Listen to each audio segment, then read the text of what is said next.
Hello students.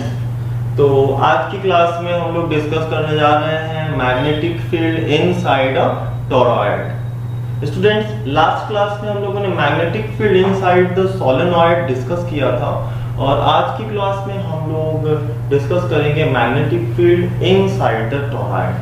बात आती है टॉरॉयड क्या होता है। तो students, toroid is a endless solenoid. आप बुक में पढ़ोगे तो लिखा गया है toroid is a endless solenoid. Solenoid हमारा कुछ ऐसा होता था। सोलेनॉइड हम लोगों का कुछ ऐसा होता था। अगर हम सोलेनॉइड के दोनों एंड्स को ज्वाइन कर दें, तो कुछ इस तरह का शेप प्रिपेयर होगा। इसको हम लोग बोलेंगे endless solenoid. This is the toroid. Toroid मैंने कहा कि इसको हम लोग बोलेंगे एंडलेस सोलेनॉइड, क्योंकि एक ऐसा सोलेनॉइड है जिसमें एंड्स नहीं है, दोनों एंड्स को ज्वाइन कर दिया गया। तो हम लोग magnetic field inside the toroid calculate करेंगे। Magnetic field inside the toroid calculate करने के लिए स्टूडेंट्स, अगेन जैसा कि हम लोगों ने सोलेनॉइड में किया था, हम इसका भी एक क्रॉस सेक्शनल व्यू देखते हैं। हम लोग क्या करते हैं कि चूंकि हम लोग को जो मैग्नेटिक फील्ड कैलकुलेट करना है वो कैलकुलेट करना है इनसाइड, इस हॉलो स्पेस के अंदर मैग्नेटिक फील्ड कैलकुलेट करना है। Then we are going to divide this toroid in two parts. Then हम लोग क्या करते हैं, इसको दो पार्ट्स में डिवाइड करते हैं स्टूडेंट्स। मैंने ये कहा कि सपोज करो मैं इधर एक छोटा सा आपको टॉरॉयड बना देता हूं साइड में। ये हमारा टॉरॉयड था, मैंने कहा ये हमारा टॉरॉयड है। इस टॉरॉयड का हम लोग एक क्रॉस सेक्शनल व्यू लेते हैं, इसको हम लोग दो पार्ट में डिवाइड करते हैं। तो जब आप इसको डिवाइड करोगे तो ये कुछ इस तरह का दिखाई देगा आपको, जिसमें आप ध्यान से देखो, यहां से करंट एंटर कर रही है, यहां जा रही है, फिर यहां से करंट नीचे से कुछ इस तरह से करंट का सर्कुलेशन, जैसे सोलेनॉइड में था ठीक ऐसे यहां भी करंट का सर्कुलेशन कुछ इस तरह से है। नीचे से करंट निकल रही है, ऊपर जाके एंटर कर रही है, नीचे से करंट निकल रही है, ऊपर जाके एंटर कर रही है। जहां से करंट बाहर निकल रही है उसको हम लोग डॉट से दिखाएंगे।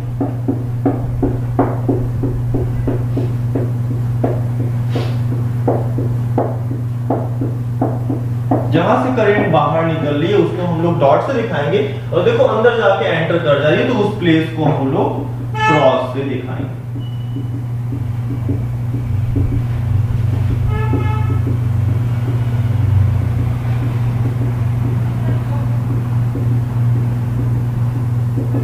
ये देखो, तो ऐसे करंट का सर्कुलेशन कुछ इसमें इस तरीके का है।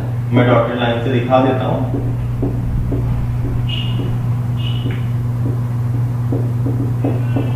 तो इसमें कुछ ऐसे वायर का सर्कुलेशन है, क्योंकि हम लोग उसके अंदर का व्यू कर रहे हैं तो हम लोगों ने वायर्स को डॉटेड से दिखाया। स्टूडेंट्स, अब हम क्या करेंगे, क्योंकि देखो यहां से करंट निकल रहा है तो थंब बता रहा है करंट का डायरेक्शन, कर्व फिंगर क्या बताएंगे, magnetic field, curve finger magnetic field बताएंगे। तो मैग्नेटिक फील्ड का डायरेक्शन यहाँ पे कुछ ऐसे होगा।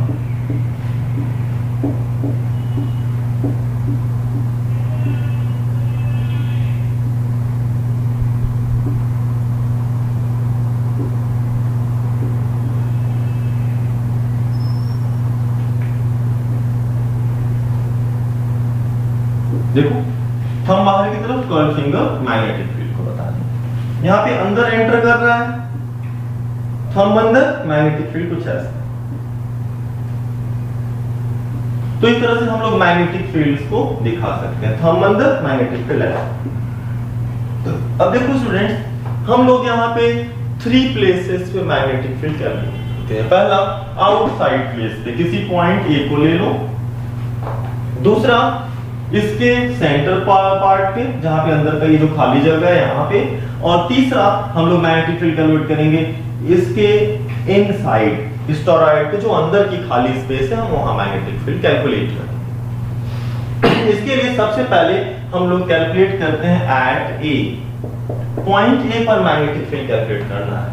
हम क्या करेंगे, first step, draw amperes loop. हम लोगों ने एक एम्पियरन लूप ड्रॉ किया, जो पॉइंट ए से पास होता हुआ इस सारे टॉरॉइड को कवर कर रहा है।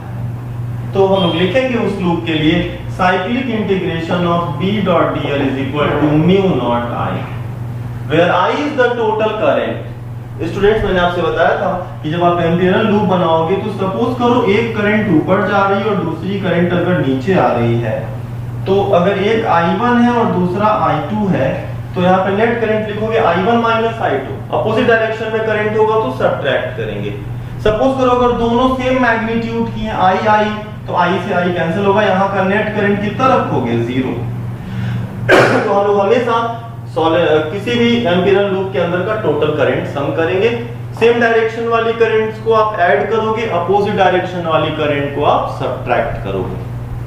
अब यहाँ पे देखो स्टूडेंट, इस बाहर वाले एम्पिरिकल लूप के लिए यहाँ पे करंट बाहर निकल रहा है और इस क्रॉस में एंटर कर रहा है, यहाँ से बाहर निकल रहा है, यहाँ एंटर कर रहा है, यानी कि हर एक पर्टिकुलर बाहर निकलने वाले करंट के जस्ट अपोजिट एक और करंट एंटर कर रही है। अभी मैंने टॉरॉइड में दिखा था ना, यहाँ से करंट निकलती है अंदर जाती है, ऐसे निकलती है अंदर जाती है। तो यहाँ से करंट निकल रहा है, अंदर एंटर कर रहा है, यहाँ का करंट का डायरेक्शन बाहर और यहाँ का अंदर करंट, तो यानी कि एक करंट को दूसरा क्या कर रहा है? कैंसिल आउट कर रहा है। तो इस केस में जो I नेट होगा क्या मिलेगा? हमारा 0। और जब I नेट 0 रखोगे तो मिलेगा cyclic integration B dot dl is equal to 0। तो यहाँ से आपको B क्या मिलेगा? 0। यानी कि टॉरॉइड के बाहर आउटसाइड मैग्नेटिक फील्ड कितना होता है? 0 होता है। ये हो गया एट पॉइंट A। अब आ जाओ यहां वाले पॉइंट पे B पर, हम लोग B पे कैलकुलेट करते हैं एट B। तो जब आप B पर कैलकुलेट करोगे तो क्या करेंगे? सेम फिर से हम लोग एम्पिरिकल लूप बनाते हैं। एम्पिरिकल लूप बना लिया। हम लोगों ने कहा था कि एम्पिरिकल लूप हम ऐसा बनाने की कोशिश करें कि वो सिमेट्रिकल हो, तो आपने एक सिमेट्रिकल एम्पिरिकल लूप बना लिया। इसके लिए लिखेंगे cyclic integration of B dot dl is equal to mu naught I। ठीक, अब देखो यहाँ पे स्टूडेंट देखो, इस वाले लूप के अंदर करंट तो था लेकिन नेट करंट 0 था। क्यों? क्योंकि हर एक आउटगोइंग करंट के लिए इनकमिंग करंट थी, तो नेट करंट 0। लेकिन यहाँ पे देखो इस लूप के अंदर I क्या है? 0। इस लूप के अंदर कोई भी करंट कैरिंग एलिमेंट नहीं आ रहा है, तो यहाँ पे भी I इज इक्वल टू क्या है? 0। और जब I 0 होगा तो सेम यहाँ भी B क्या मिलेगा? 0। यानी कि टॉरॉइड के बाहर और उसके सेंटर में मैग्नेटिक फील्ड क्या होता है? 0 होता है। अब बात आती है इनसाइड। अब हम लोग अंदर का एक पॉइंट लेते हैं C। हम लोग अंदर का एक पॉइंट लेते हैं C, और इस पॉइंट C पर हम लोग मैग्नेटिक फील्ड को कैलकुलेट करते हैं। तो पॉइंट C पर मैग्नेटिक फील्ड को अगर हम कैलकुलेट करें तो इस पे कैलकुलेट करने के लिए स्टूडेंट फिर से हम लोग एक एम्पिरिकल लूप बनाएंगे। देखो ये एम्पिरिकल लूप अंदर अंदर जा रही है, अंदर अंदर एनक्लोज कर रही है। ये एम्पिरिकल लूप केवल अंदर वाले वायर्स को एनक्लोज कर रही है, बाहर वाले को एनक्लोज नहीं कर रही है। तो अंदर वाले के लिए हम लोग यहाँ पे कैलकुलेट करते हैं एट C। फिर वही cyclic integration of B dot dl is equal to 0। Student sorry not 0, B dot dl is equal to mu naught I। Students यहाँ भी हम वो पैरामीटर यूज करेंगे n। n क्या होता है? n is the number of turns per unit length. n is the number of turns per unit length, turns per unit length. तो देखो ये जो पूरा हमारा सर्कल है इसका रेडियस मान लो r। जो सर्कुलर लूप अंदर अंदर हम लोगों ने बनाया उसका रेडियस मान लो r है। तो हम लोग यहाँ पे लिखेंगे b इज कांस्टेंट, b को बाहर करो, cyclic integration of dl is equal to mu naught. और देखो इस लूप के अंदर बहुत सारे करंट कैरिंग कंडक्टर्स जा रहे हैं। n बता रहा है यूनिट लेंथ का कंडक्टर, तो अगर l बता रहा है यूनिट लेंथ का कंडक्टर तो इस पूरे सर्कल की पूरी लेंथ हो जाएगी 2 pi r। 2 pi r is the total length. Unit length में n टर्न्स है, n से मल्टीप्लाई किया, और एक टर्न का करंट है I, तो टोटल करंट हो गया हमारा I से मल्टीप्लाई किया। तो स्टूडेंट्स हम लोगों ने कहा कि टोटल I कैलकुलेट करने के लिए इस एम्पिरिकल लूप के अंदर का पूरा करंट लेना पड़ेगा। एक टर्न में I करंट जा रहा है, टोटल टर्न्स कितने होंगे? तो n बता रहा है यूनिट लेंथ का करंट, यूनिट लेंथ का टर्न सॉरी, तो टोटल लेंथ कितना है? 2 पाई r। तो 2 पाई r से n में मल्टीप्लाई किया तो आपको टोटल टर्न्स मिल गए, I से मल्टीप्लाई किया तो टोटल करंट मिल गया। अब देखो B डॉट dl, जब dl को इंटीग्रेट करोगे तो वो पूरा कंप्लीट लेंथ मिलेगा। dl का इंटीग्रेशन हो जाएगा 2 pi r is equal to mu naught 2 pi r ni। 2 pi r से 2 पाई r कैंसिल, आंसर आया b इज इक्वल टू, हमारा आंसर मिल रहा है b is equal to mu naught ni। Same result, ये result same वैसे ही है म्यू नॉट ni जो सोलेनॉइड का। तो सोलेनॉइड और टॉरॉइड दोनों का जो मैग्नेटिक फील्ड इसके इनसाइड का होगा वो सेम होगा और उसका डेरिवेशन थोड़ा सा डिफरेंट है।